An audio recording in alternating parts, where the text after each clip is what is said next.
we don't really know where we're going, to be honest. That's the thing. I mean, we all know that we're going to die. I mean, yeah, you know that's what true. I mean? So Yeah. that's the possibility. After that, you know, the great blanket or whatever you want to call it. I actually have a light here if you need me to turn it on. Because the sun you're will good. fade. I mean, your lighting is absolutely fantastic. Mine looks like I'm somewhere in somebody's basement, locked up for weeks. You know, like this I'm is just here. soft. This is just soft lighting from the sun as it's trying to make its way over the horizon. Let me ask you, where are you located? Like, what state? I'm in Arizona. Oh wow. Okay, I'm in Florida, so we're about You're in Florida? 2 hours or 2 or 3 hours. I think you're 3 hours ahead. Sharon's in South Carolina right now, so same time zone.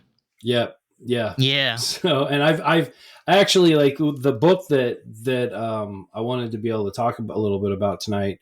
It was about my cross country bicycle adventure for suicide awareness and the healing power of art. We spent most of our time on that 7-month trip in Florida. Like, we went across the Panhandle, dipped down into the peninsula, got as far down as Sarasota, and then cut across and moved our way back up. So for anybody that wants a little bit of a reference, Florida is one of those states, once you enter, it takes fucking forever to get to the other side or the other end. Not as bad as Texas. No, Texas is another level. Like, you just reach like there's 28 lanes and you're like, holy shit, my exit is in like 1 mile. Even driving through the panhandle of Texas sucks. Like, that's just bleak too. So I haven't heard anything positive of driving in Texas, to be honest. And I rode my bicycle through it. So they just make up their own. They make up their own rules there, man. I've seen some wild shit. People driving in Texas. They haven't changed. No. They just modernized. They haven't changed. Yeah.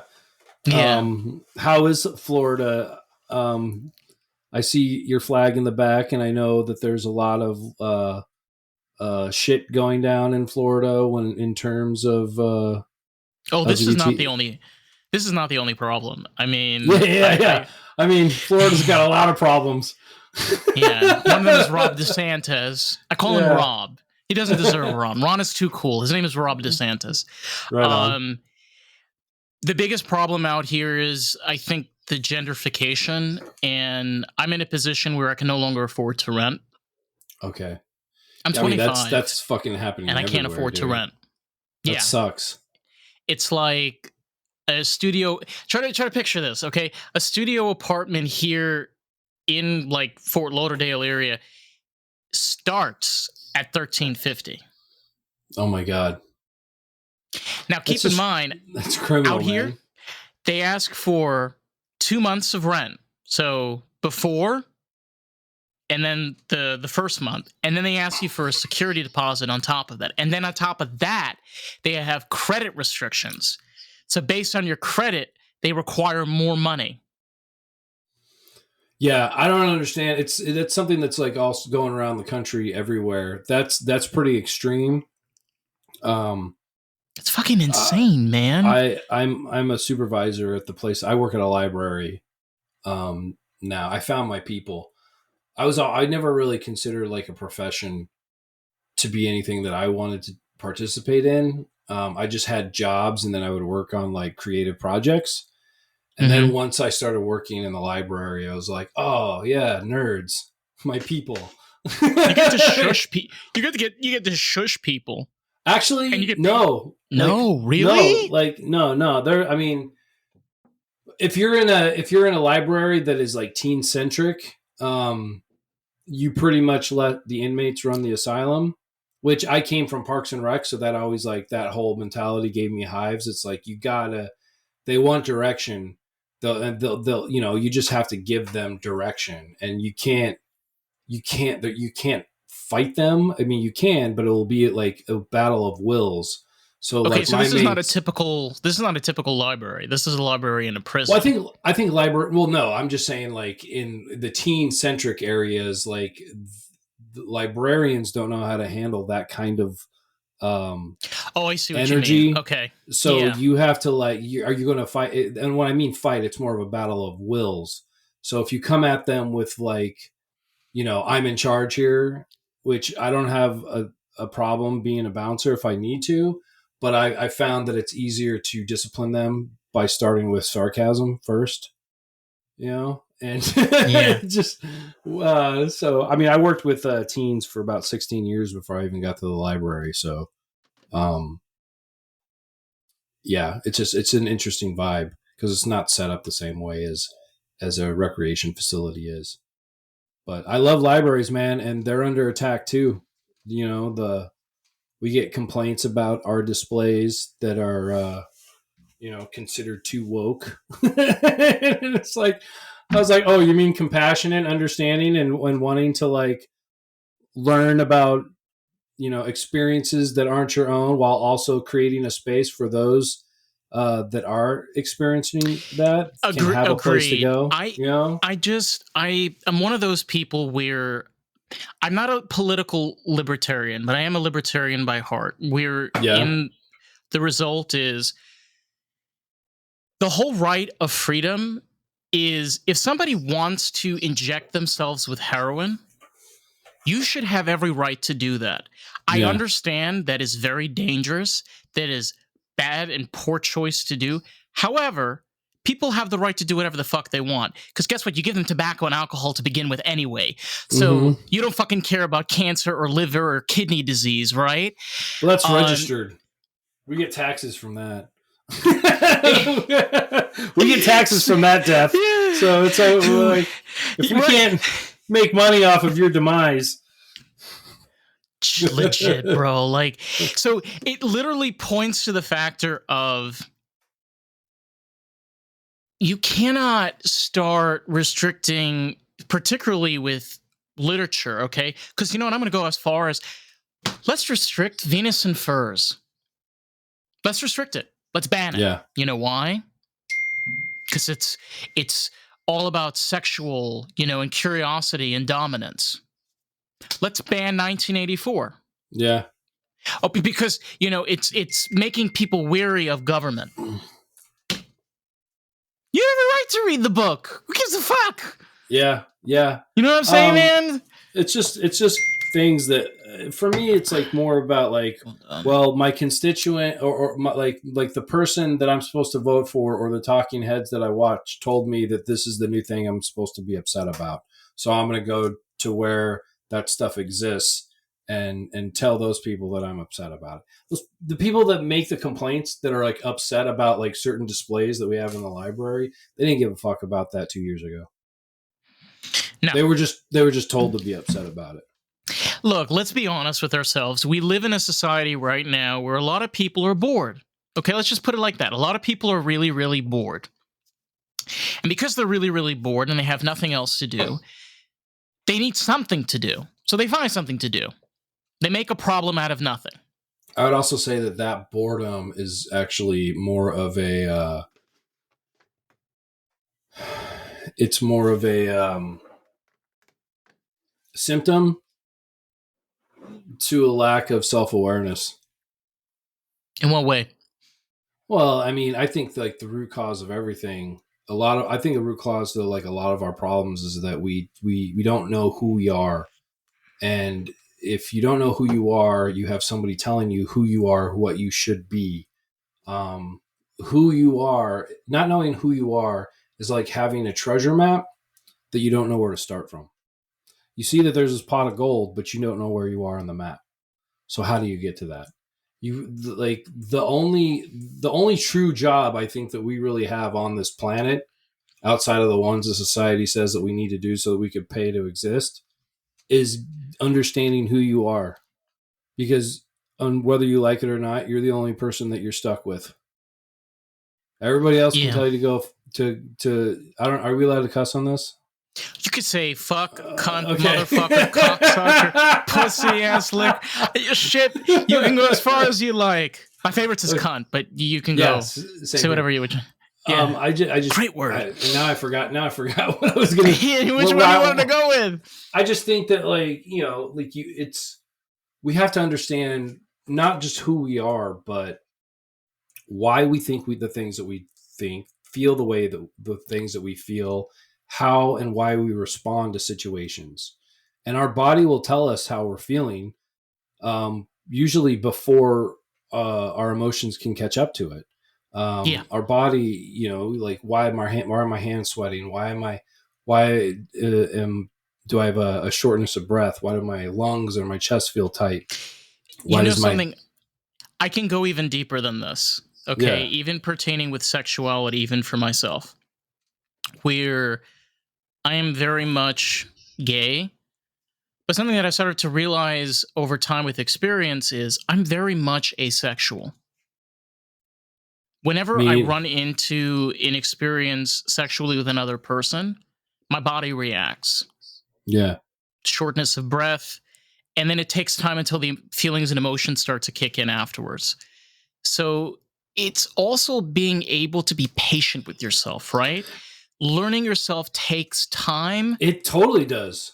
And it's It going to does. change. It's going to change with experience. See, $100%. that's the kick in the ass of the whole thing, the whole game of like self-awareness is that like there's no finish line. The finish, but like if you make it, I think if you make it a daily practice and a routine, that it can help you deal with stress. It can help you deal with anxiety because your body's going to be giving you those warning systems. I mean, is my knee bouncing up and down because I'm really mad right now, because I'm embarrassed right now, because I'm a little turned on right now, or did I Oh, have too yeah, much, baby. or did I have too much coffee? you It's know? always too much coffee, bro. It's like the 2 shots of espresso in the morning, and then you forget, like at 11 o'clock, did I have coffee? No, I'll have another one. And then you have 2 more shots of espresso, and that's 4. In like a 4 hour span, man, it's a lot of go-go juice. yeah, it is. Yeah. But like to me, I just think that there's, it's not really built inside the system to help nurture or encourage us to figure out who we are, and that's either negligence or intentional. Both are Yeah. disastrous. They are. They really are. I'd love for you to talk about your experience. I mean, for me, when my dad got sick, and he got sick like during the first wave of COVID in New York, Mhm. and he had pneumonia and he came out of it, and then he got COVID, Oh and then my God. he couldn't breathe. They brought him into the hospital. They put him on a ventilator. He was on like 24 Jesus, medications. Jesus Christ. He died within 2 weeks of kidney failure. Sorry to And when hear he that, man.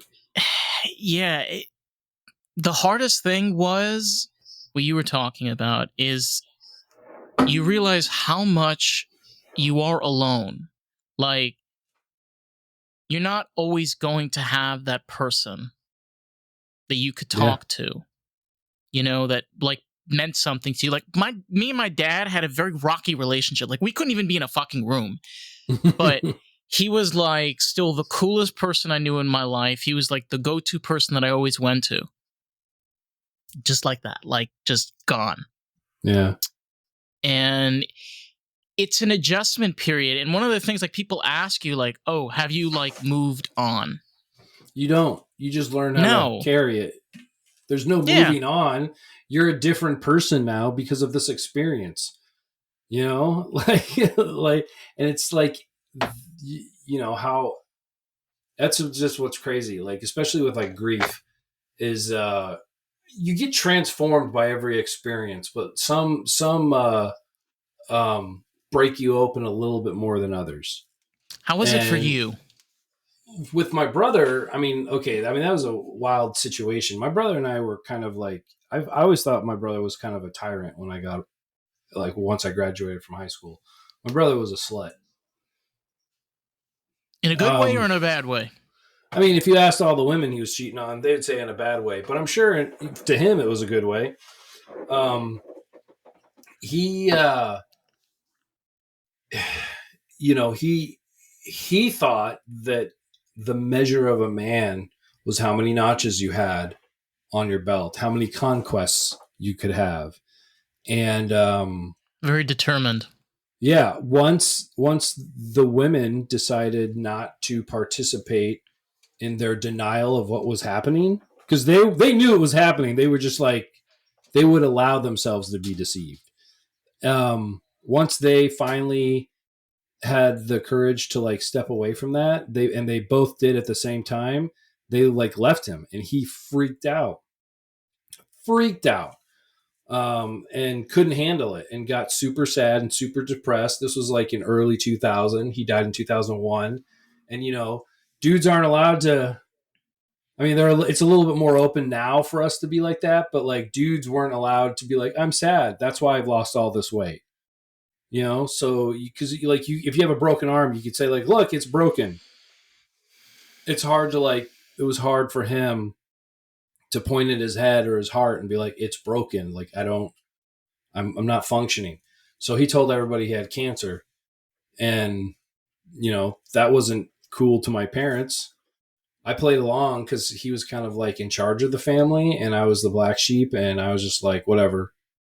I'm going to go hang out with my roommates that DJ at strip clubs and like live in that party life. Oh man. I worked at an after school program during the day, and then at night, like I was hanging out with people doing drugs at clubs and stuff. That's always fun, waking Yeah. up in a random apartment with See, I a was, woman that should have worn a bra earlier. yeah. Yeah, you know what I'm talking about, Well, man. our house was kind of like the party house, so like it always came to us. But it was just, there was always like this back and forth. And so when he came up with this idea that he was like, this charade that he had cancer, I played along for a little bit, and we had been at odds for about 4 or 5 years. And this kind of brought us together. Like, I didn't like that. I was like, hey, you're cheating on all these women. One of them is my boss. One of them I went to high school with. I'm not going to tell you what to do, but can I just not be involved? And he was like, no, you must be involved and you must lie for me. And I was like, yeah, that's dumb. I don't really want to do that. And so he's like, well, you smoke weed, so I'll hold that against you in the city job that we both have. And I'm like, that's fucked up. But once he, Blackmail, perhaps? yeah, totally. Indeed. So Yeah. once he told everybody he had cancer, he became much more open to the idea of smoking weed. And so we came together, and like one of the last nights that we hung out. Did he actually have cancer, or was he making No, it up? He was making it up because he couldn't just say I'm fucking sad and then I'm heartbroken and then I fucked up, and because that would be too vulnerable. That's not manly. Men don't do Enough. that. Men don't get sad. Me no sad. Me one cookie. Yeah, totally. Yeah. Um, edible cookie. I remember Yes. we 100 milligrams. We're both Star Wars fans, and I remember I got him high one night and we watched The Empire Strikes Back, and he was like, "Oh my god!" Like the experience of seeing that, it's like I almost saw it for the first time. I was like, "I know, dude, and you've been shitting on me for the last 4 years for doing this." Movies are fantastic. Very true to the original set of movies. I don't really care for the other. Yeah. It's okay. I like some of the Disney Plus stuff, but I mean, I always have to remind myself that even the originals were made for 12-year-old boys. So they brought back Jar Jar Binks. That killed me. But sorry, it's going made, back it's to made for it's made for 12-year-old boys. So the IP didn't grow with us. We grew up, and we're upset that it didn't grow with us. But I mean, you're 25. Like, I'm around from the original trilogy. I know. The way that my brother died was interesting. I don't really like to get into woo woo shit, although I considered myself at one time a very spiritual person. You can say whatever kind of crazy crap you want on this podcast. I don't care. I think I just got to the point where like vomit the shit. Yeah. I got to the point where like I think that stuff is cool, but like I don't bank my entire life on it. I'd rather like understand like why I'm doing the things that I'm doing and what's influencing me. So the self-awareness has become more of my practice than, some new age stuff. But anyways, like my brother was a music snob, and like me, he liked barbershop quartet and musicals and operas and stuff like that. Very And classical taste. yeah, Okay. yeah. The only like at that time like rock song, and it wasn't even like, it was a Metallica song, "Nothing Else Matters." He really liked that song, probably because it was like a slow Metallica song. Mm-hmm. And so Yeah. I get up, I get up in the morning like I did every single morning. I knew my brother was hanging out at my parents' house, and so I did what I was going to do. I got up, I smoked a bowl with my buddy at the time. I had to take him to work because he didn't have a car, and we both did our morning ritual. Then I went into the room to go stretch. I did this every single morning, and like this just like wave of nausea came over me. Like I was starting to sweat. I couldn't, like I didn't know which direction was up or down, and I thought I was going to vomit. So I went and just laid down. And when it was time for my roommate to go to work, Rich, he's like, "Hey man, I got to go, dude. Can we go?" And I was like, "Yeah, but you're gonna have to drive to your work, and I'll just sit in the passenger seat. I'll figure out how to get to my parents' house from your work once we get there." And as we're driving down the freeway, Rich is driving. My face is like on the Woohoo passenger side. side window. I'm just like, my face is all mashed up against it, just like not feeling well, like ready to vomit.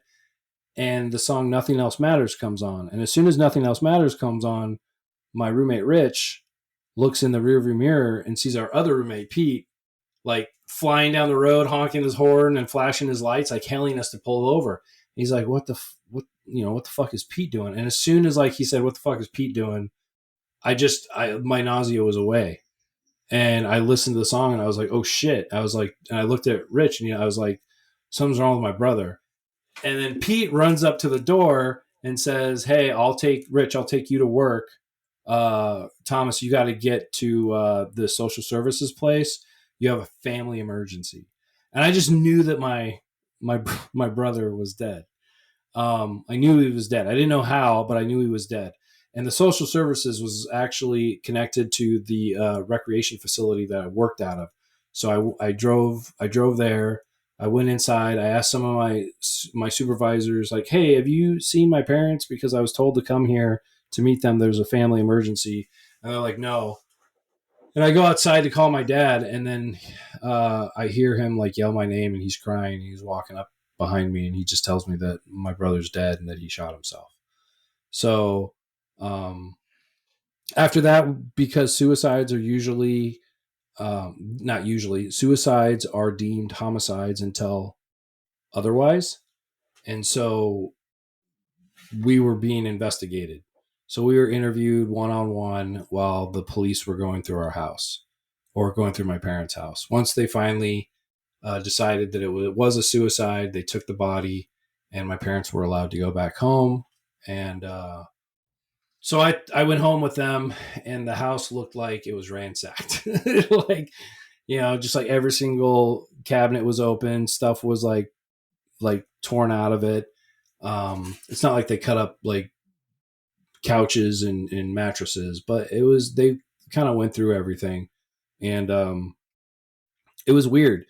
It was a terrible experience to know that like your brother is dead, that you didn't get to say goodbye, and that like he did it he did it by taking his own life.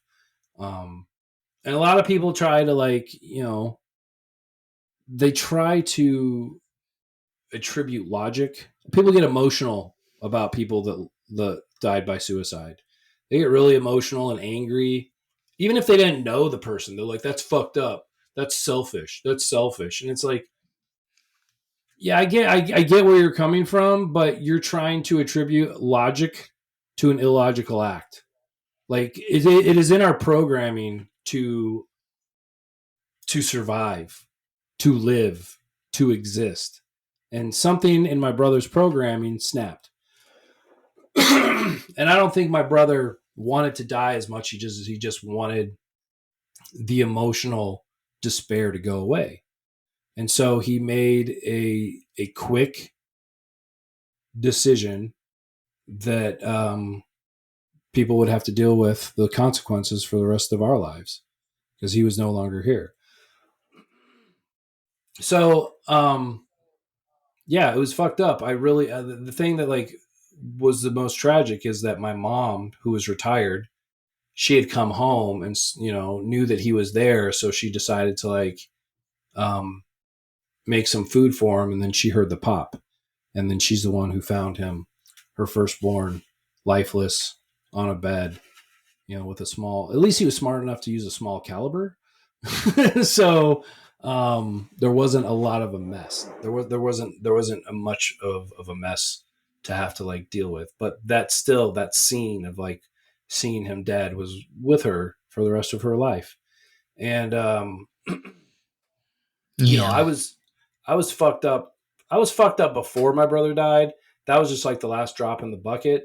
Um, it took me probably, I had no problems expressing my feelings. I had no problem crying. I wasn't one of those guys. I just didn't have the awareness to be like, oh, I'm depressed, or oh, I have anxiety. This is like 2001 when this happened. 3 weeks after my brother died, 9/11 happened. So like the entire country was grieving and angry and Yeah, sad. 2001 was not a really good year I'm noticing for a lot of people.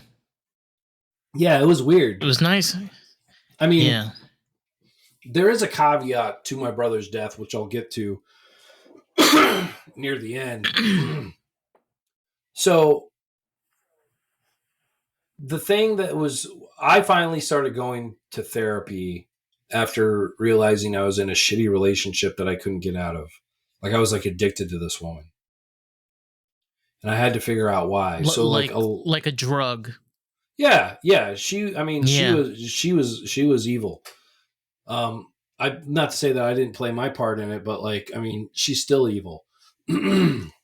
She still hits me up every once in a while, like, "Hey, I need this," and I'm like, I don't know why you're asking me. Um, we haven't been in a Wrong relationship in like number, wrong 15 years. person. Yeah. So, like, I realized that I had to go and figure myself out, and I found um, somebody who was really great at helping me navigate who I was, uncover all of my trauma, even like the little like minute like family bullshit that just, the family dynamic and how that shapes one's personality without them even paying attention to it. So it was super helpful. But the thing that sucked is that like watching my parents as I'm getting help and I'm getting better, watching my parents agonize the 20th of every month, because that he killed himself on August 20th. And so even up till the month my mom died, like she died May 29th, 2023. On, even though she was like really sick, on May 20th, she was very sad because it was the 20th of the month and it reminded her of the day that her firstborn took his own life. And that's something that still There's like affects my dad It's very today. And deep now, yeah, ingrained. and now my dad, like with the woman that he was with for 57 years, his partner, she's gone. Like now he's continuing that, and I like, so that the 20th of every month sucks, and then the 29th of every month sucks. And I don't know why they didn't want, I mean, they have their church people. They go to a progressive church, um, and they have their church community. But I still feel that if you don't find a way to transmute your trauma and your grief into something, and control the narrative of the story, um, I don't think you're going to be a very happy person. We all of us are going to go through shit in life. Like, you're fucked as soon as you're born. You're destined. You're destined to deal with some heavy fucking shit, and it like nobody is getting out unscathed. It's just gonna happen, and Mm-hmm. it's important to learn how to deal with that. Like, besides my brother's suicide, most of the trauma that I've absorbed over life was the equivalent of me seeing a train wreck into a like a shit factory that's on fire, and me deciding that I'm just going to take off my clothes and streak through it, and then be upset that I'm all banged up on the other side. Like, why am I burnt? Why do I have cuts Exactly. all over? You know what I mean? Like, a lot of the stuff is just like Yeah. me doing stupid shit that I knew better, and then being upset that I was damaged on the other side of it. So I mean that kind of helped with like the therapy that I went to, and I think therapy is kind of like dating. Like you need you need a good match, you know. It takes some So time. it totally takes time, but fast forward of me going through all my bullshit to 2010. I meet this individual Zach, and he's the first person that I had ever met. Excuse me. He's the first person I ever met that lost somebody to suicide, or at least admitted to me that they lost somebody to suicide, and he had also lost his brother. So Okay. we, Similar circumstances? yeah, he was similar. Nah, it was, yeah, kind of. He was going through stuff with his wife, just life. But one of the things when we got start to get woo woo again is that when the night that Zach told me, I had been reading this book Ishmael, this series of books Ishmael by Daniel Quinn. It's Ishmael, My Ishmael, and the Story of B.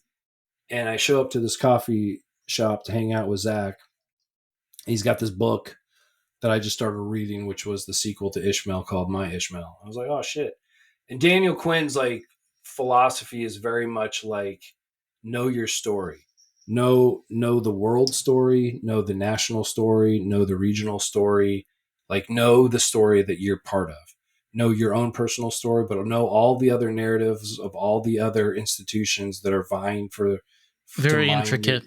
Yeah. So, but that was like his philosophy, but he told it through fictional narrative. He had a few books that were kind of like Okay. philosophical, but most of his books were works of fiction, but it was always the same themes. And then in his like So his you both had the nonfiction, same book when you were meeting this night. yeah, we both had the same. Well, we don't. I was reading it. I didn't bring it with me. I got there a little bit later, so he had been reading. So that started the conversation, and then That's yeah.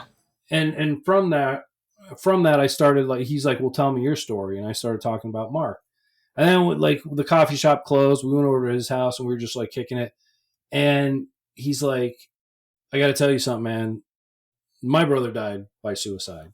So I was like, oh shit, I'd never met anybody that lost somebody to suicide, let alone their brother, their older brother.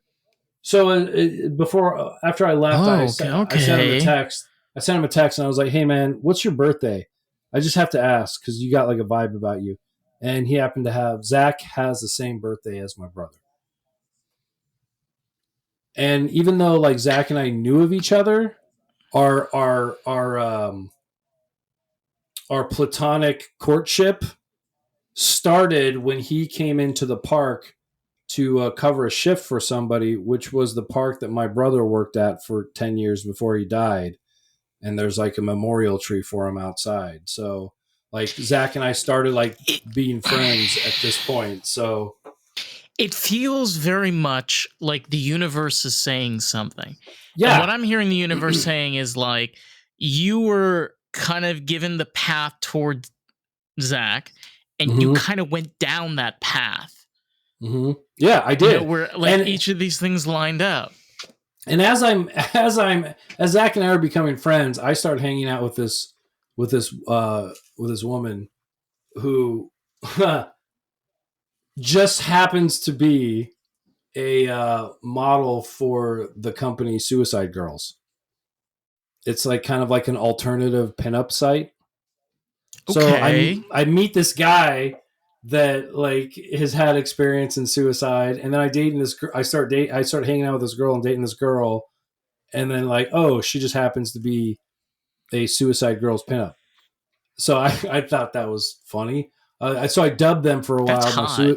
my suicide friends. That's really hot. Sorry. I got lost. Got a little distracted there for a second. That's okay. I gotta check this up now. Suicide girl. Okay. Suicide girls. Keep going. Alternative, tattoos, piercings, color, dyed hair, stuff like that. Ooh. So since I had done like a lot of photography and I was in film school at the time, Charlie asked me, she's like, "Hey, we're gonna get like together and do a Phoenix community suicide girls like party where like the girls can hang out and and the people who our fans can come and we can all hang out. Can you photograph the event?" And I was like, "Yeah, sure." Girl, these. Wow.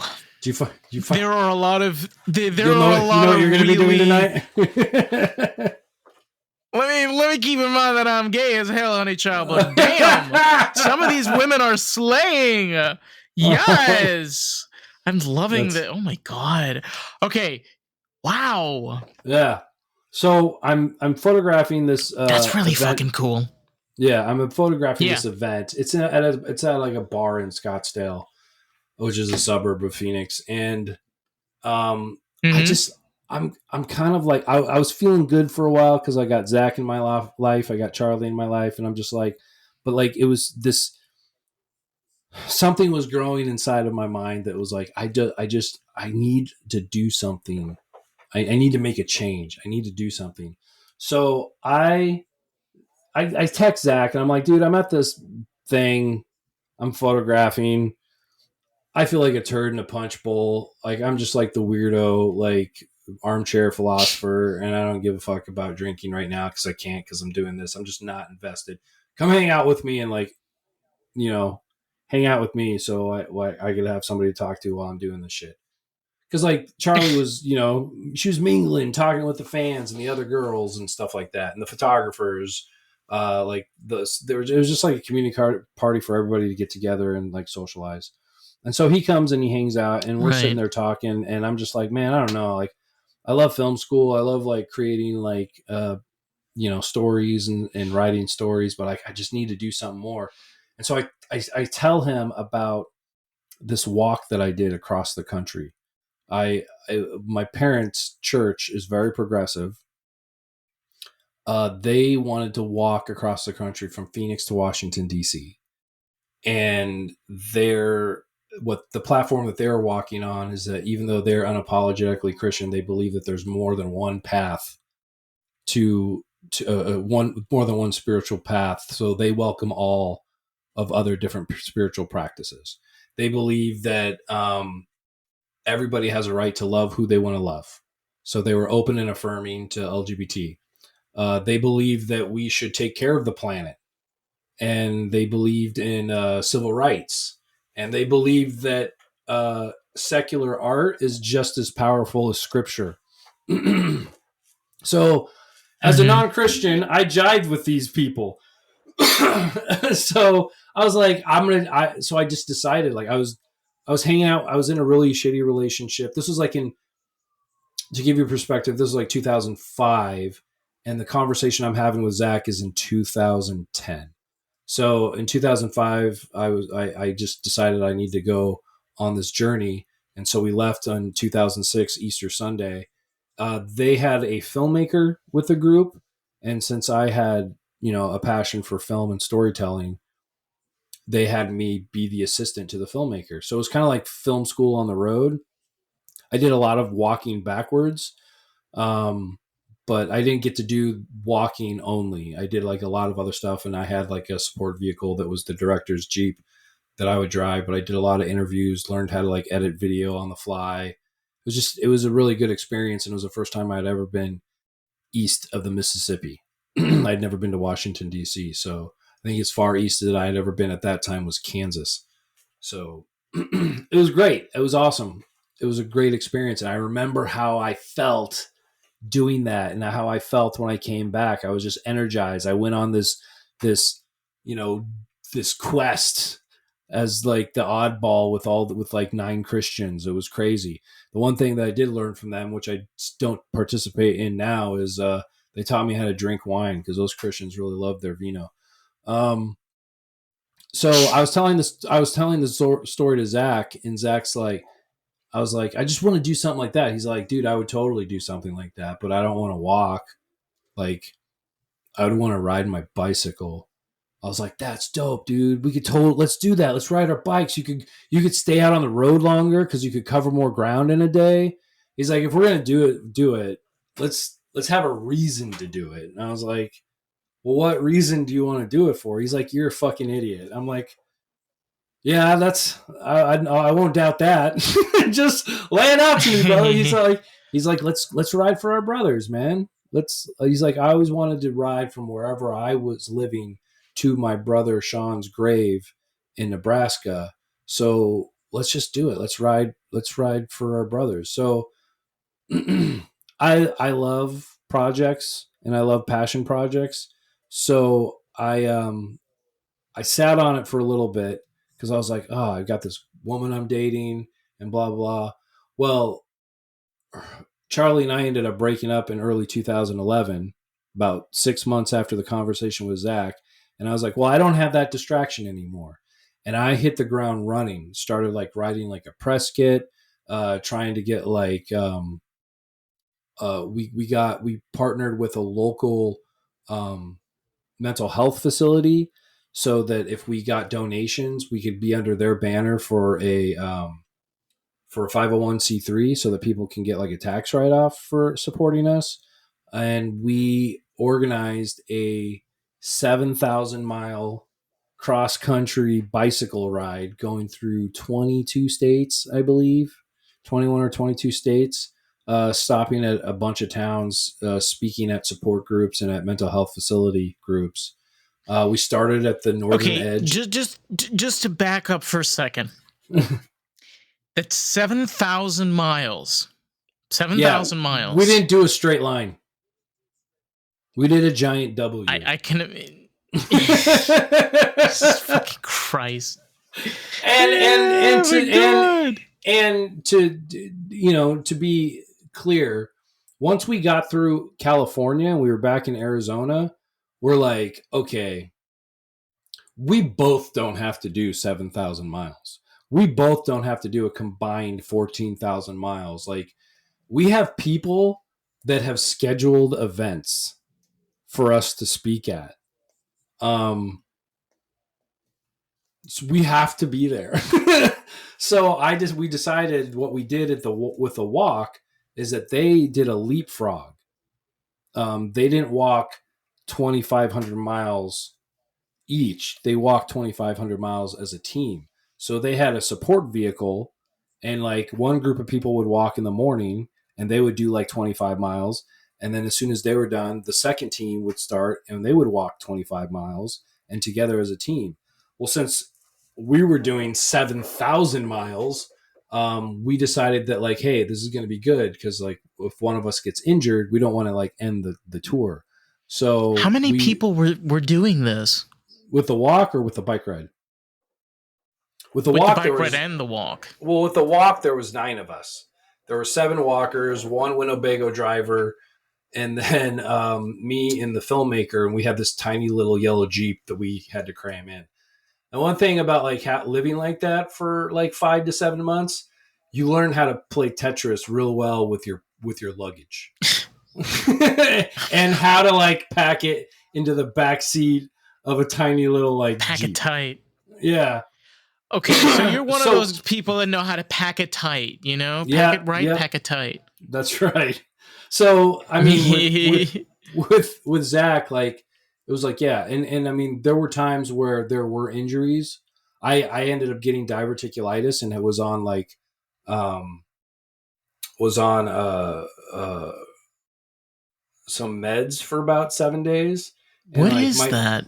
Diverticulitis is where you start to get because you have a shitty diet, you start to develop divots in your intestinal tract. And if food or a seed or something gets stuck in one of those divots, you get an infection. So you need to get antibiotics in your system. like stat, because you can get like a fever, you can get nauseous, you can vomit, you can be hospitalized. So we met. Really serious. Yeah, yeah, and like trying to ride my bike one day when we were in New Mexico, and like hitting every single bump on the side on the shoulder of the road just felt like somebody was like stabbing me in the stomach. So I Oh, had to get medication, and he had to, and that, not only that, but like you have to have like a very you're very limited in what you can consume when you're having a flare up of diverticulitis. So I wasn't consuming nearly. No, I wasn't even consuming like 15% of the calories that I needed for the bike riding that I was doing. So I wasn't allowed to ride my bike. Um, but in order to, that's when I started smoking cigarettes again. So oh, great habit. yeah, yeah. Yeah, I don't do it awesome anymore. habit. I don't do it anymore. Sharon doesn't like that shit. Um, but Damn, yeah, so it's a good thing in a way. yeah, we rode our bikes around the country. Started on the northern edge of the Golden Gate Bridge. Um, there. I don't Okay, know if you've ever really heard. like a W. You weren't joking. No, no, we started the like so. There's a if you go to risephoenix.org, that's my website. You could Also, find like um, the tab for the route, and you'll see the map on there. We pretty much go from San Francisco to LA, LA to Phoenix, Phoenix up to Taos, and going through Denver, Boulder, into Nebraska, all the way to like Omaha, and then to we cut down to Austin, and we cut across from Austin. We go east towards Florida. We go across the south, the Panhandle, into Florida. Go down into Sarasota, cut across the peninsula, make our way yeah, up you to went through Atlanta. Louisiana. Okay, Yeah, went up to Louisiana, went up through Atlanta, and then from there weaved all the way and South ended Carolina, Carolina. just north of New York You City. were New In York. Yeah, we went in through there, and we ended at an art retreat center called the Chapel of Sacred Mirrors. Okay, And there where is the art and retreat center of Alex and Allison Cray, who are they consider themselves to be part of a movement of oh god, I'm losing it, but it's very psychedelic based, kind of like art. you sent me this. Hold on. Didn't you sent me an email with this information? Didn't you? I think I just, yeah, I did, just like the names. I don't think I sent you like a website or anything. Okay, hold on. I'm gonna double check because there was a But website. I mean, you were telling me that he creates like this incredible, like almost psychedelic, um, abstract. Would it be psychedelic abstract art? no, it's they call it like transformational, but like there's another word for it, Okay, and he's kind of like the godfather for it. Um, I found his. I'm a big fan of the band Tool, and that's how I discovered his art, because he did like the last few album covers for them. interesting. Okay, I think the first album that he did was Lateralis, and I was like, "Who's this guy?" And I started like getting into his stuff. Alex. Okay, here we go. Alex Gray. So the reason that we decided to like, our banner of our bike ride was we were riding for suicide awareness and the healing power of art, is because we both felt that like art and creativity is what brings a lot of people together. Like, you resonate with somebody because I think one of the things that why we find like a community in people is not just experience like that's probably like a major pillar, but like finding common ground in literature, in music, in television or Yeah, movies. You know, you I mean, when with Zach and I, that book opened the door. You know, that was like the major thing that brought us in, is like, oh shit, we're reading the same book.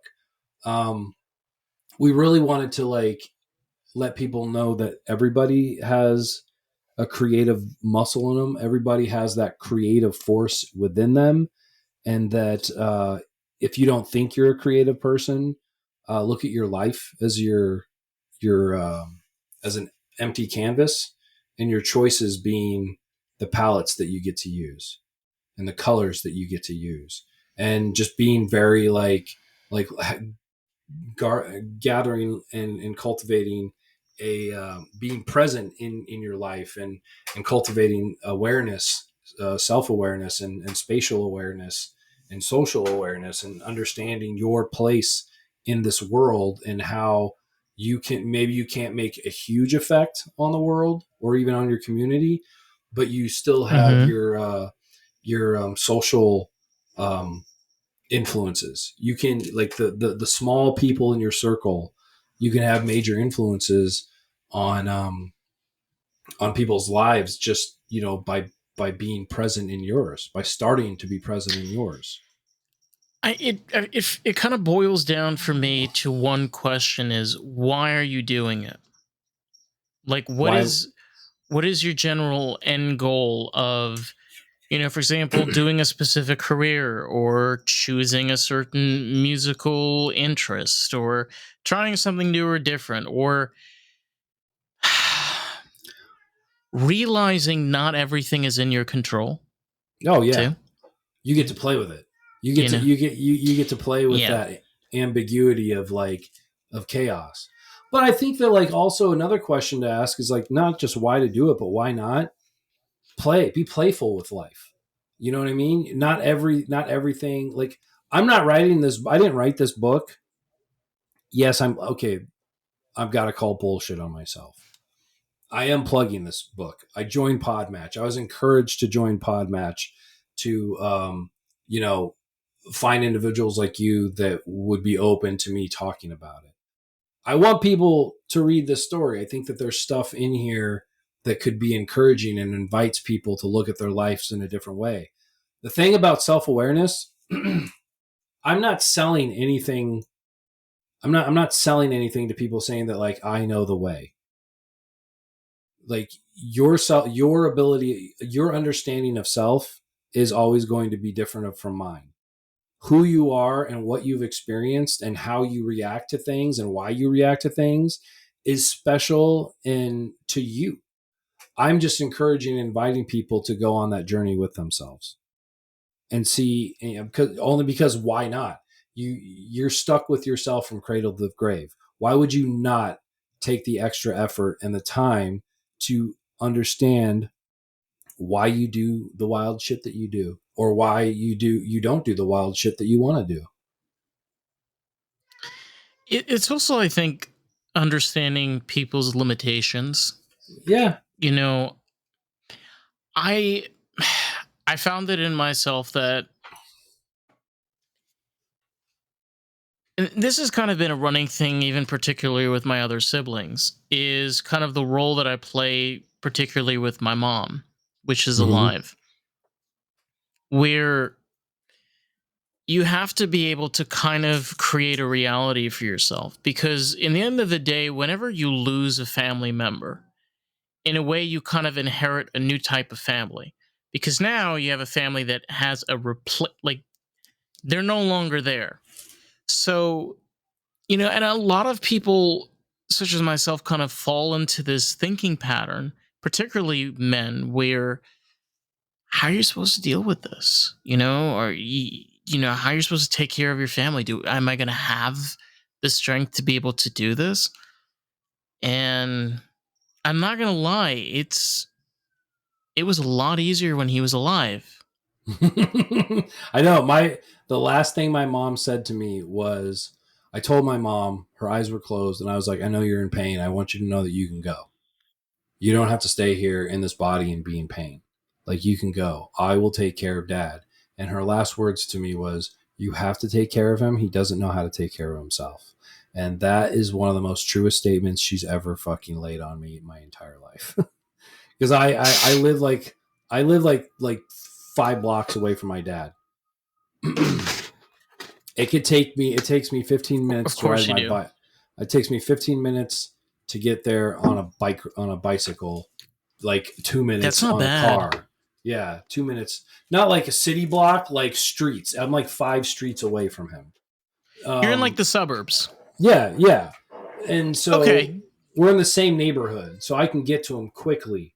Um, and I've the last year I've learned everything about that man's life so that I can navigate his life for him. I'm the one who makes the phone calls to the doctor. I'm the one who like organizes meetings with his financial advisor. I'm the one that makes sure that he's like I'm like, dude, did you take a shower today? Because you smell funky. Like you need to go in there and wash your balls. I was like, I tell him all the time. I was like, if you want to court, I know you're 78, but if you got good genes. You're a lot of people in your family hang out until they're deep into their 90s. So if you're thinking about courting another woman anytime in like the next 5 years, she doesn't want to deal with dirty balls. You need to go deal with that. Like it's Oh my weird. god. I've never wanted children, and now I have like a 78-year-old dirty teen. So, but I think like also like with the question of like why to do something is that like I didn't write this book to like become famous or to make a lot of money. Like I just needed to get this out of my system, and I like to create things. I like to make things, and I've always liked to write. And so I got a lot of encouragement from other people to do it and to put it out there and to make sure that it was available for other people if they wanted to read it. So I think like It's important we're here, and I for now. understand that there's a certain level of privilege of being able to do things. I'm not that privileged of a person, but I'm still much more privileged than others for many different reasons. But um, I have a pencil, I have a pad of paper, I could write my ideas down, and even if they're only for me, I got to get them out of my head. Otherwise, like there's just voices in my head telling me like, hey, my story has to be told. So it's almost like a compulsion for me to do things. Like I love to photograph. I love to I miss the stuff that I used to do in film school and making like short little like avant-garde 2 minute video like stories that have I know what you're no talking dialogue about, in like them, little docu series almost. or not even like there's no dialogue in it. It's just like images telling a story. Mhm. I love doing stuff like that, and I've been wanting. I have the gear to do stuff like that. I just like writing takes up so much time. Like I have a 40-hour a week job. I have to go to the gym to take care of my body because I've had a back injury. I have my dad to deal with. I have a partner that if I want to keep her, I need to pay attention to her. So there's all these things that Oh like yeah. you know what I mean. So, but like I would always want to create. Um, and she's a wonderful painter. And here's the thing about life that I think is like crazy is that if my brother is still alive, I deal with this. I think about this every single day. If my brother isn't alive, Sharon's not in my life.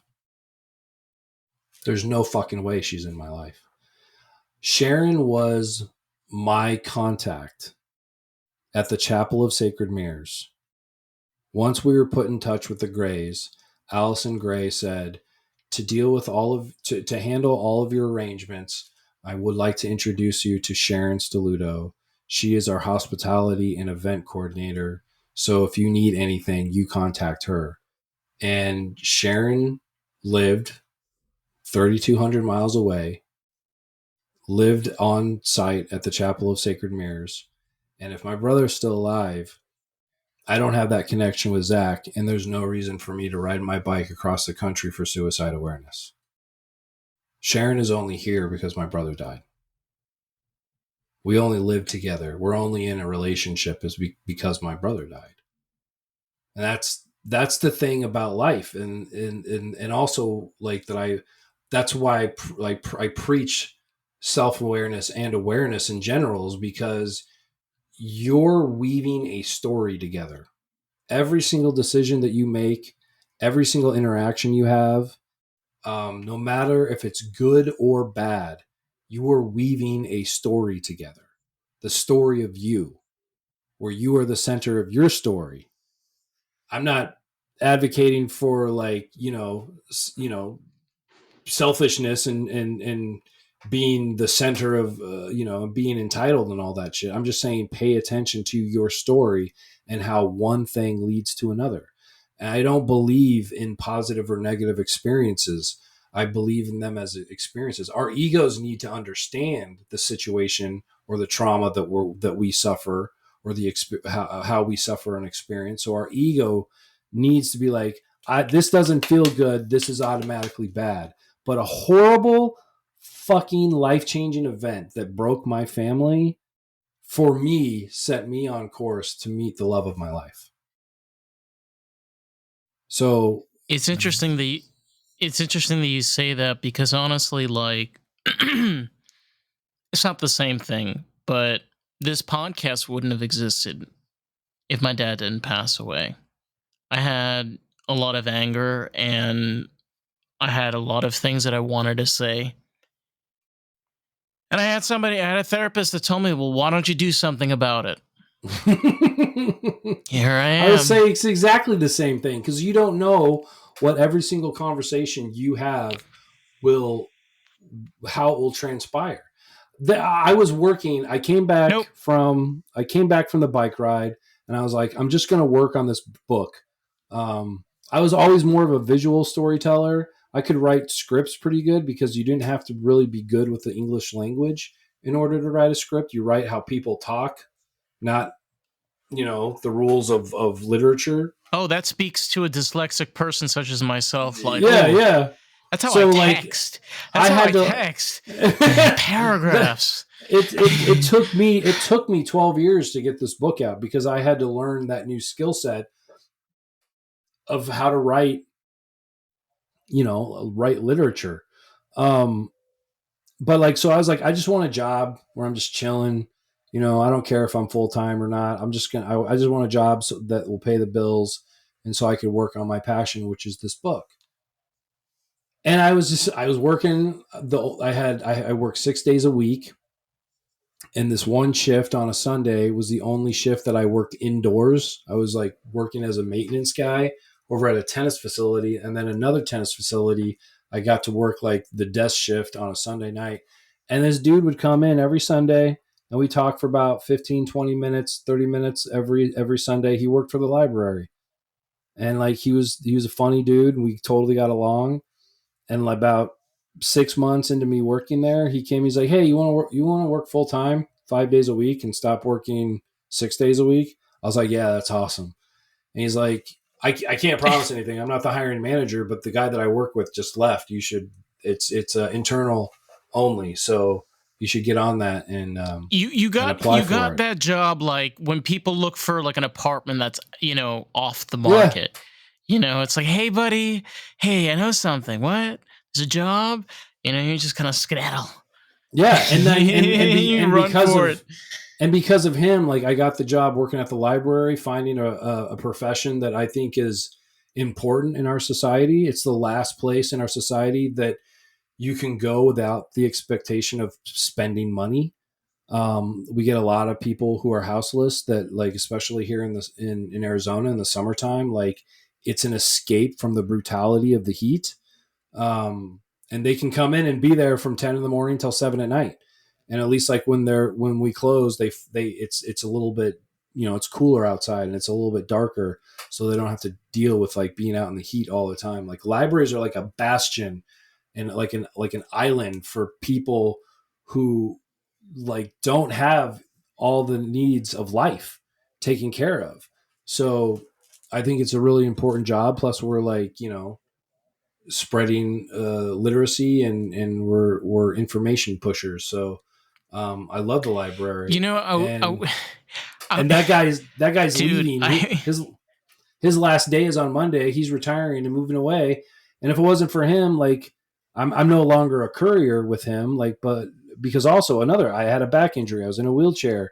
I couldn't do the courier job, and now I'm a supervisor, and like I dig what I'm doing, and I get to work with really rad people, and the reason why I work with rad people is because I get to hire them.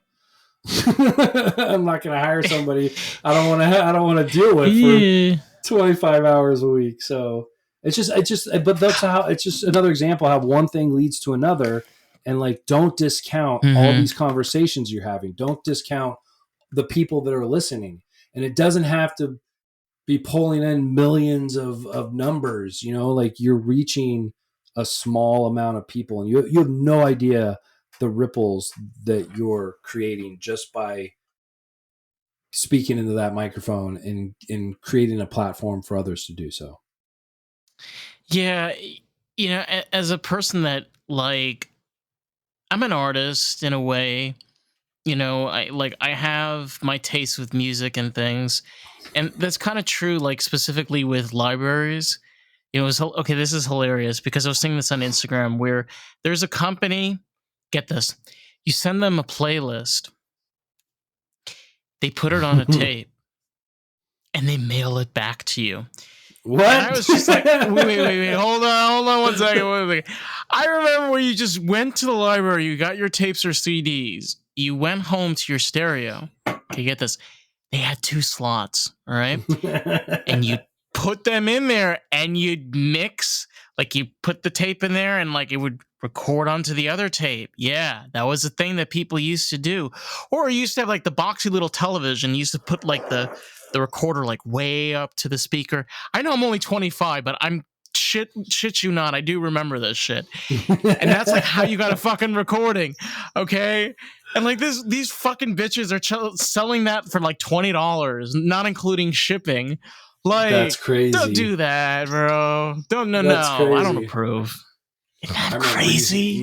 making mixtapes off of songs that come on the radio. So you have these hard cuts of like, disc jockeys that are still talking, like at the beginning or at the end of the song.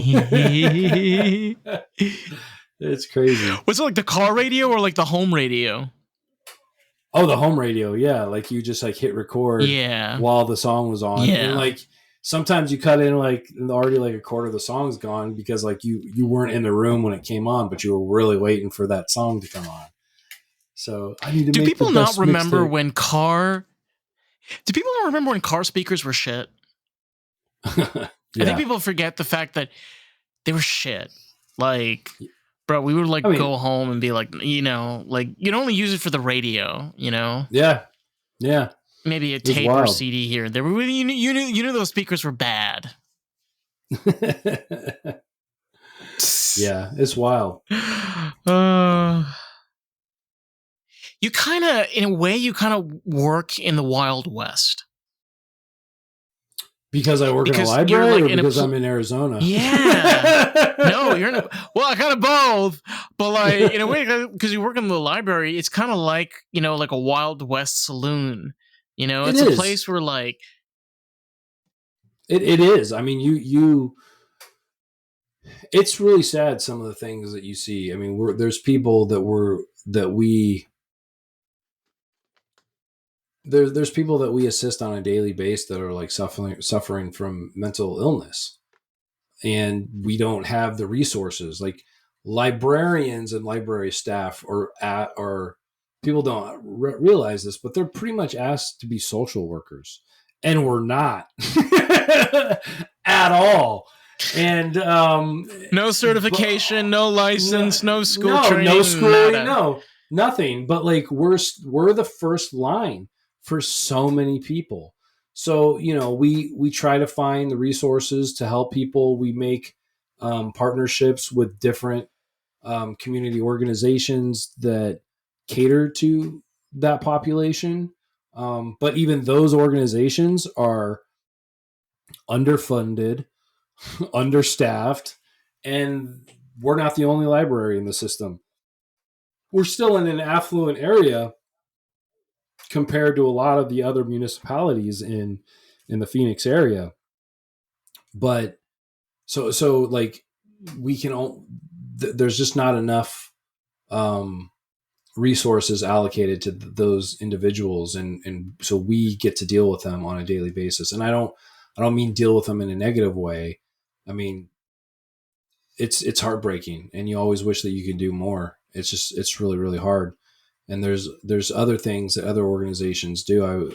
In Canada, I heard that they have a whole unit of people that can be called. Like instead of calling 911, you call this number. It's like another three number phone number, and they'll send a Mm-hmm. unit if somebody is experiencing like a psychotic episode or a mental health crisis.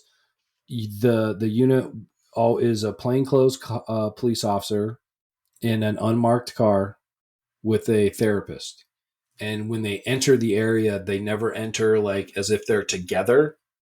Like the police officer will enter and kind of like stage an area, like like say this is happening at a library. The police officer would Is this come in. specifically in Arizona, or this is like No, a this is common thing this is across?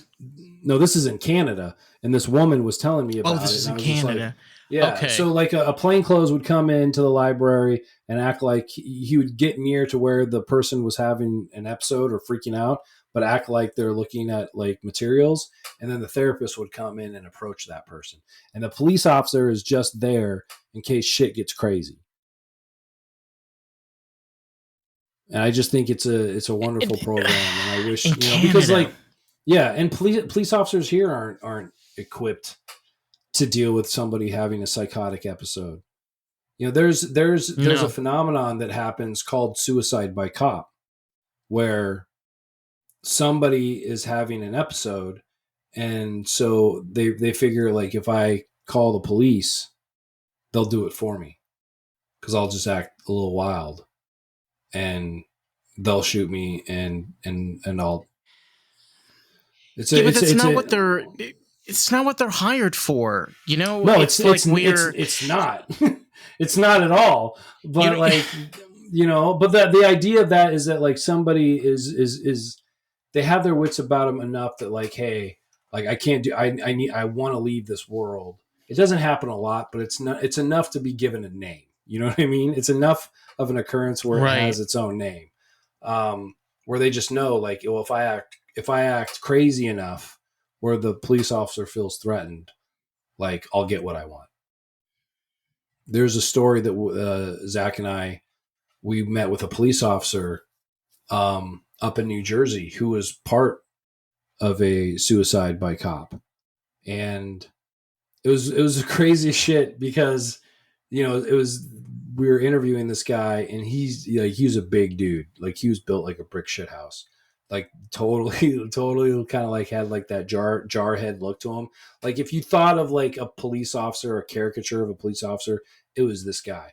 And after like 45 minutes of interviewing him, the three of us were bawling because it was about him having to shoot another officer who knows this phenomenon and still went through it. And Wait, he shot him. yeah, because like the guy came out with an assault rifle. He knew the protocol as a police Oh officer. my. He knew the protocol. So as soon as like police were called to be at his house, he knew what he had to do to get shot. So he went out and did it. He brought an assault rifle, and his friend had to take him out from a sniper's nest. So just like hearing that story, and Bro, that is fucking dark as shit. before it all went down, the police officer who was in crisis, Fuck. his son found the police officer in the sniper's nest in the woods and begged him not to shoot his dad. And he's like, I don't want to. I don't want to do this. But then his dad, the kid's dad, came out with an assault rifle and just started spraying, and so he had to put him down. It was a sad story. I mean, we heard stories like that, like, just these sad stories all around the country. And I think it's important for these stories to be told, and it's important for people to sit down with another and listen. Like the greatest gift you can ever give to anybody who's in grief is just your ear, your presence. You're not going to say anything that's going to solve their pain. You're not going to say anything that's going to take away their pain.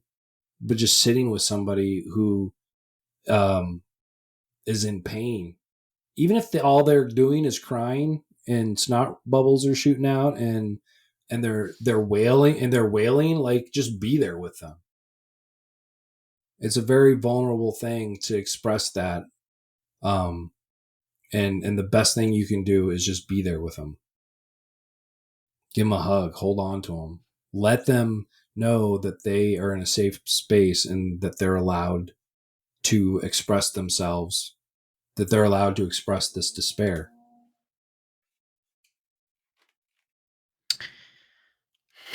It's also having an open ear.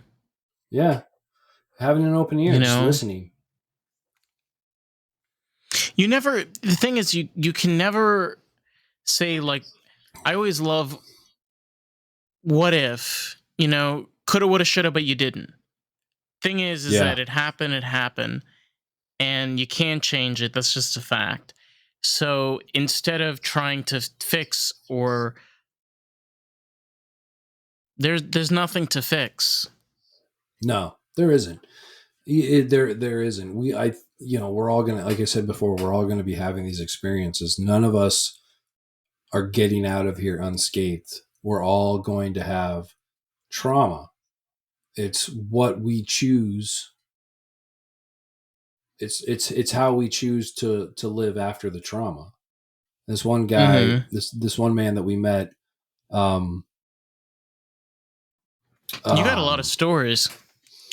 this one guy that we met in Louisiana. There's nothing sexier than like somebody from the South who's like intelligent when they speak and in that accent. Um, From the bayou. yeah, Dr. Campbell. He was one of the individuals. It's funny. Yeah, I love Joseph Campbell and um, His Dr. name is Campbell. Joseph Campbell. No, it's not. His I love Joseph Campbell, but Dr. Campbell was the doctor that we met there. He was a suicidologist and thanatologist. So he had a What degree is in that? thanatologist is a study of death, and suicidologist is a study of suicide. So That's a very peculiar degree. Like it's very specific. I mean, well, he was he was a psych he had he was a psychologist, and so when he was getting like his doctorate, he got to create his own field of study, and he was very concerned. He was all about postvention for trauma, which is the trauma has happened. I can't prevent it. It's happened. So Right. I'm going to help you work through this trauma. And one of the reason why he created this thought and this practice of suicidology is because for a long time there was no postvention. If you lost somebody for suicide, you were fucked. There was nobody to talk to. It was a taboo. He got into some of the reasons of the history of where that taboo came from, and I'll explain that in a bit. But he found that like today's postvention is prevention for the next generation. If you can give a space for individuals to talk about their the suicide loss that they've experienced, then you're helping them from becoming the next victim of suicide. So you're just allowing people a space to talk. Um,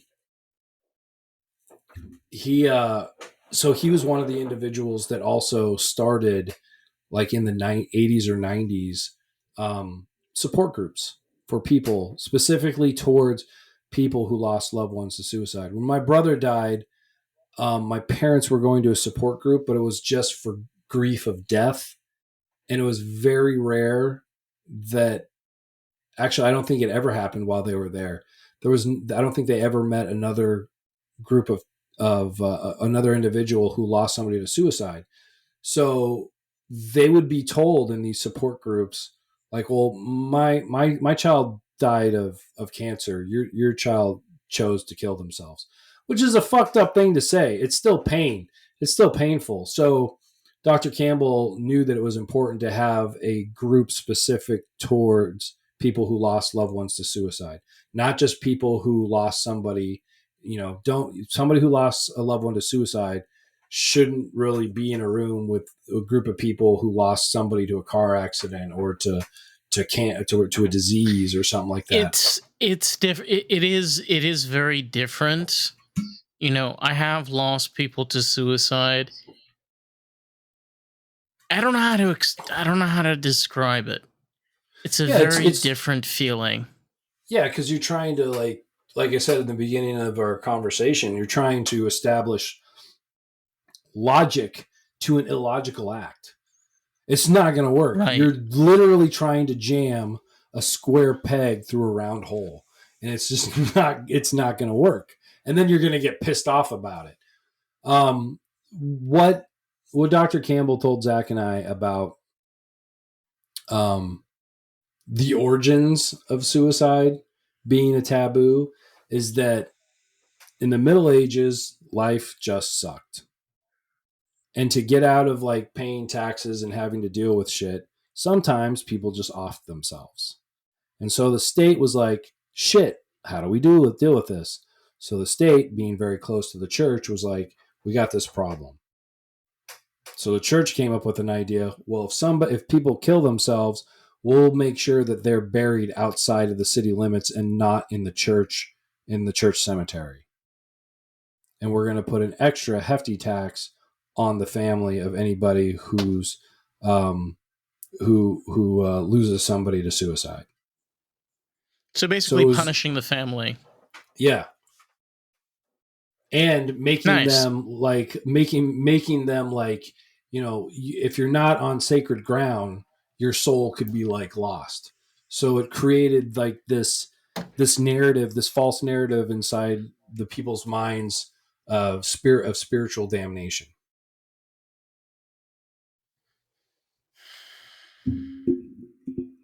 It was a very I'm one of informed. those that have. I'm one Go of ahead. those that have a very hard time where religion becomes the conversation of everybody. Because when you're particularly talking about a state or district or county, applying that to every single person is unrealistic because not every single person has a faith or religion. There's Mm-hmm. over 3,000 gods in the world, so everybody has their own beliefs and faiths to begin with. And it's very strange when like that is what's put into to an act. Like this is now a fact of life. It's where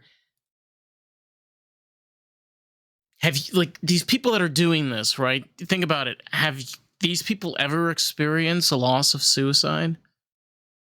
Have their families had to endure something like this? I don't think so. Well, this was also like instituted, in like the Middle Ages, and then it's one of those stories that the intended feeling that the story creates just became ingrained in our programming if you grew up in a religious household.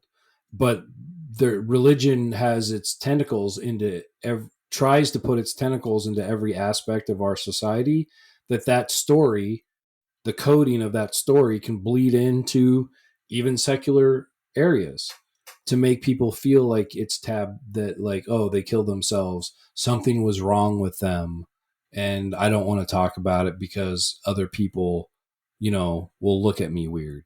And that's the wrong way to handle any situation.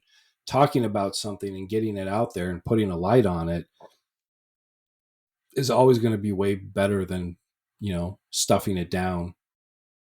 Mhm. When you're walking through the dark and you feel something brush up against your leg and you're like, oh fuck, what is that? Well, as soon as you turn on the light and you just notice it's a feather duster, the images of a cockroach or a bug like running by is eliminated by the truth of the light. Sometimes, sometimes it's the tail of a mountain lion, and then you're really fucked because their Yeah. tails are not long. They're not long at all. Hmm. I feel bad for those poor fucks because there's a lot of people Yeah. out there that, you know, shit. Yeah. It's true. You don't really know. It could be a bus. It can be a mountain lion. Could be your ex. Yeah. Oh, it could definitely be your ex. There's been plenty of those scenarios. Totally. Oh my god. I don't think you've mentioned what is the name of your book. All right. Thank you. It's called, I'll put it right there. It's called 2012, A Bicycle Odyssey, a 7,000-mile bicycle journey for suicide awareness and the healing power of art. I love that If you it's go to yellow. yeah, it's like gold. Growing up in the Southwest, I've always been infatuated by Native American culture. Um, and these are just some colors that kind of like spoke to me. Okay, question for you. Is there a Star Wars logo on the book? Because that very much no, looks like almost like that looks like the Republic symbol almost. yeah, the Alliance. But actually, it's Yeah. a phoenix. It's. We took the logo of Phoenix, the city, and we turned it Okay. into a. We turned the sun rays into spokes of a bicycle. Now I can see it now, but in a way, I kind of feel like you were saying you were a Star Wars fan. There's a little nod of Star Wars Oh, there's. on I that mean, cover. Yeah. if you want to get into it, I love 2001: A Space Odyssey. I'm a big fan of that. Um, One of the I'm greatest also movies ever made. I'm Period. also a big fan of Terence McKenna. He's a psychedelic philosopher. He's dead. He's not with us anymore. But he was really pushing the narrative that Was he the you one that know wrote that book called The Sacred? Is it The Sacred Cross and the Mushroom? I'm thinking of somebody no else. no, but like he's part of that crew of people.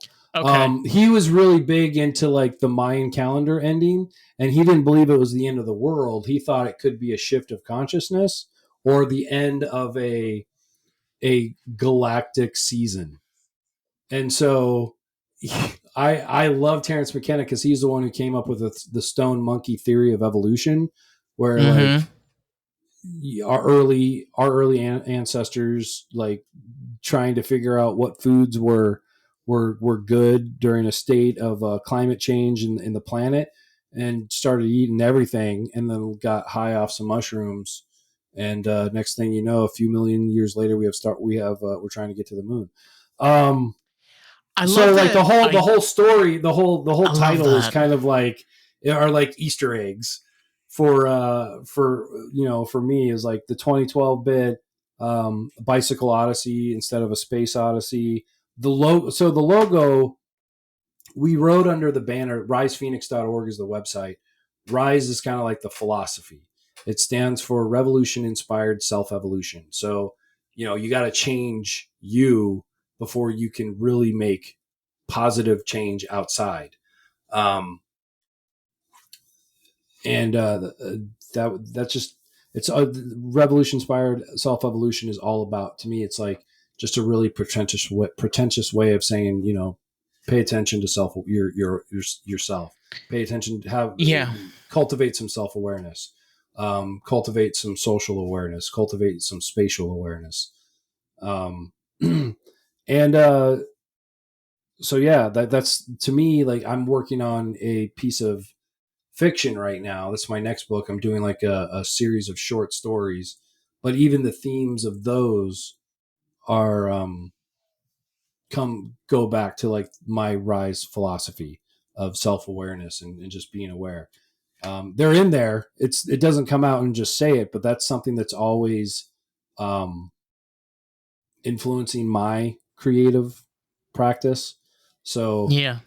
you can either go to risephoenix.org. You'll see like one of the tabs. The second tab is book. You can get it there. If you go to the Instagram, Rise Philosophy, it's _rise_philosophy. I've got a link tree in there that goes to Ooh.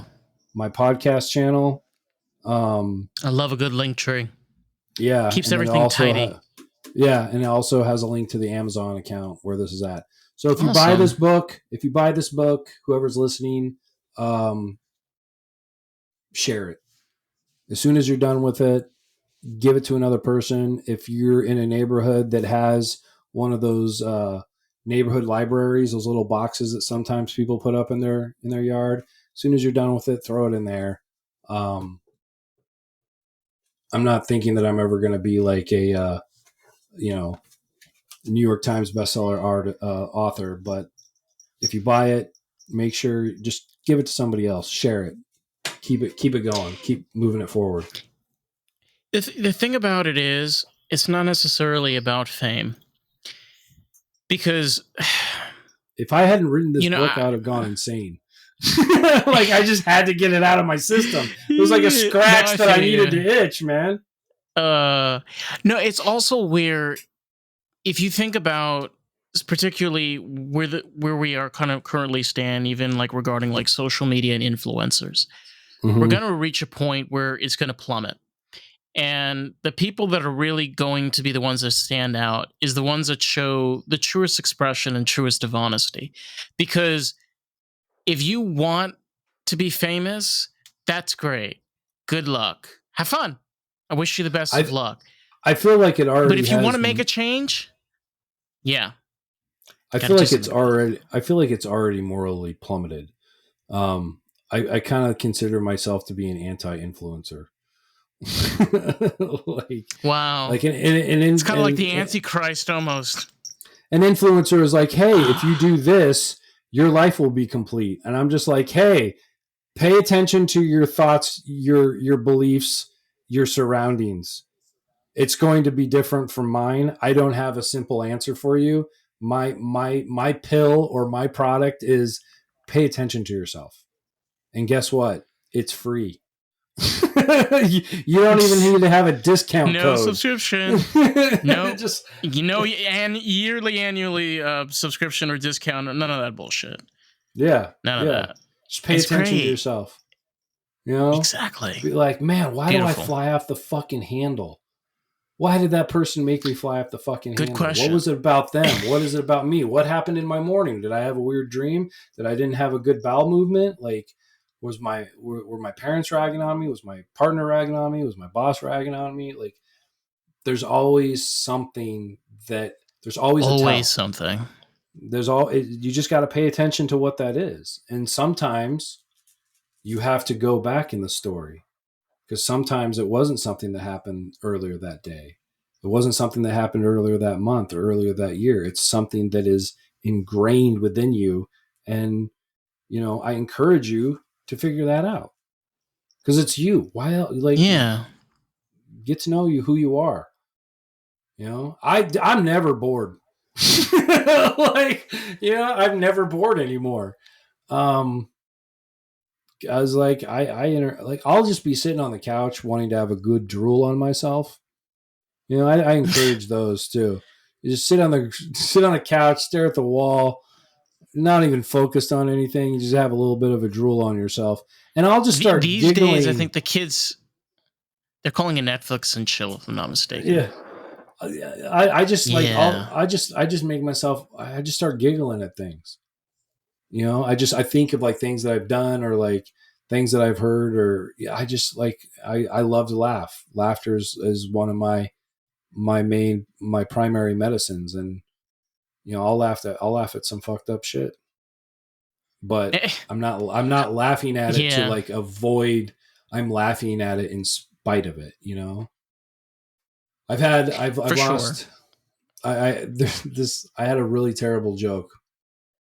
My grandmother, I never met her. My mom barely knew. My mom was like only like maybe 2 years old when my grandma died.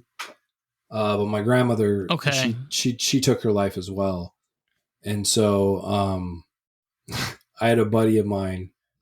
When I told him that I sent him a text the night that my mom went into the hospital. And I knew it was bad. I just knew it was bad. I know my mom well enough to know, like, this is a bad situation. And she was in hospice like 2 nights later. And my buddy lived by the hospice place, so we had talked about like, hey, when I'm over there and I need a break, like we'll go for a walk or something. But my mom went to the emergency room on a Friday night, and she died on a Monday night. And so my buddy was like, dude, I'm so sorry, man. Like, this is really fast. that happened so fast. I was like, yeah, my family tends to go fast. Like when they go fast. Yeah. Nobody's sick for a long time. And then because I had this thought in my head, I was like, fuck, I need to share it. This is fucked up. This is a fucked up thought. I need to share it with somebody because this thought is fucked up, but it's making me laugh because I'm weird. So I send him another text, and I said, I said like when people in my family go, they go quick, and so I sent him a follow up to that. My brother still holds the record for fastest family member to go, and he's just like, oh, fuck. You went there, bro. Yeah. You fucking went there, man. I was like, I can't have that shit in my head. A dark librarian? Never heard of this shit before. Damn. But see, like, I mean, you're breaking records. Breaking records, man. Like just one after the other. I think it's important for people to be a lighthouse. You know, if I couldn't make that joke to my parents like on the night that my brother died. You know what I mean? Like, but I think that it's important to, you got to know your audience. You have to comedy's all about timing. Oh, for sure. But I think it's important. I think it's important for us to look at these situations in life that are hard to talk about and talk about them with a smile. Talk about them compassionately. Talk about them with empathy, but have a smile on your face and know that like this isn't the first tragedy. It's not going to be the last. And I'm here to walk with you. I hope you're here to walk with me, and just know that we can still laugh about it in spite of it. Not to ignore it, not to cover it up, not to push it away, but to laugh in spite of it. For sure. I think honestly, like everything that I've heard, and in many ways, like this is very inspiring because you get to make a choice. You really do. That's honestly like what everything that we've been saying and everything we talk about just comes down to. You get to make a choice. If you're privileged enough to be able to make that choice, make it, because there's people that aren't. And I'm one of those people that I am. One of the things that Dr. Campbell said was that, don't let you define your trauma. You integrate your trauma. Don't let it define you. And if you're in a position where you can do that, then do it. Because it's disrespectful to not do it when there's other people that don't even have that choice. Damn.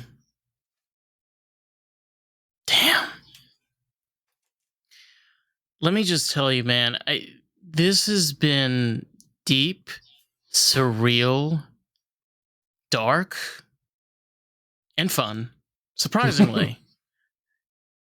All in one package. Agreed? Yeah. I mean, it's always like kind of like weird to be like, we're going to talk about suicide and we're going to have fun doing it. It's like, for all the punkers out there, it's not Suicide the band. Let's just remind you. No, this is real. Like, this is real life. You've heard of have you ever heard of Suicide? Suicidal Tendencies, but I've never heard of a band called Suicide. Okay, check them out. They're weird as shit. You might hate them. That's fine. They're a punk band. They're called Suicide. Hell yeah. I mean, I appreciate anybody that's willing to like put it together and put it out there. They weren't very well liked. Like they had to like arm themselves on stage. Oh, but yeah, like they were like mafia. Like they had to become like their own mafia because they were kind of advanced. Gotta remember there was a time that like you can just like fucking beat the shit out of somebody. There's no security cameras or anything. It's like you want to voice your opinions or like come here, I'm gonna give you a fucking knuckle sandwich. That's crazy. Right on. So for anybody that's managed to get up to this point, which I probably honestly I think we're gonna break this up into two parts. We're gonna make these fucking cocksuckers make a whole fucking week. Make them wait to listen to another part. Because I'm just not that kind of person, I'm not sweet and loving. So if you want to check out more of the podcast, you can find us on Facebook, TikTok, Instagram, and YouTube at Lost in the Groove Pod. So with that, catch you on the next one. All right, this has been real. All right, motherfuckers. Peace out.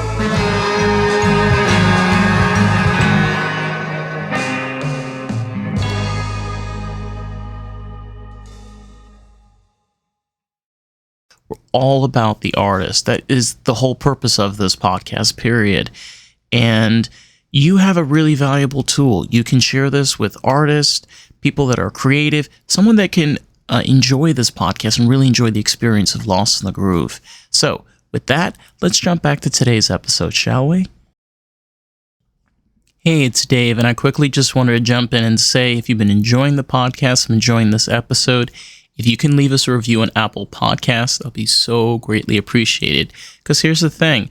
Someone might read that review and make the choice if they want to listen to the podcast.